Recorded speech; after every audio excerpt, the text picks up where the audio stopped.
فلسطینی مزاحمتی تنظیم حماس نے ٹرمپ ڈیل کے تحت غزہ کی حکومت چھوڑ دی۔ 20 سال کے بعد انتظامی سربراہ نے استعفیٰ جمع کرا دیا۔ امن معاہدے کے تحت ٹیکنوکریٹ حکومت کے قیام تک حماس بطور نگراں سیٹ اپ کام کرتی رہے گی۔ حماس میڈیا آفس کے ترجمان نے باور کروایا کہ قابض اسرائیل کے لیے تباہ کن جنگ جاری رکھنے کا بہانہ ختم کر دیا۔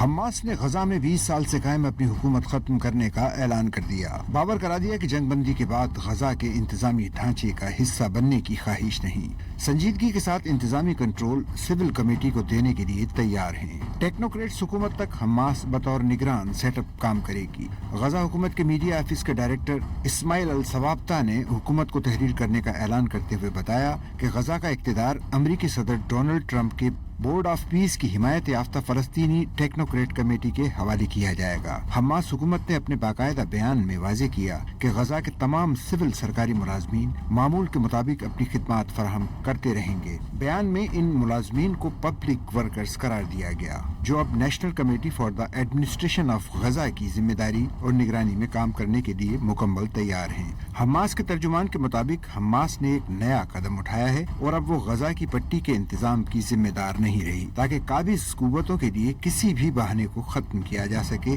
جو اب بھی جاری ہے اور تباہ کن جنگ جاری رکھے ہوئے ہیں۔ غزہ کی قومی انتظامی کمیٹی جو اس وقت قاہرہ میں قائم ہے، ڈونلڈ ٹرمپ کے امن فریم ورک کے تحت تشکیل دی گئی تھی۔ امریکی صدر نے یہ فریم ورک اکتوبر 2025 میں جنگ بندی کے لیے ثالثی کے دوران متعارف کرایا تھا۔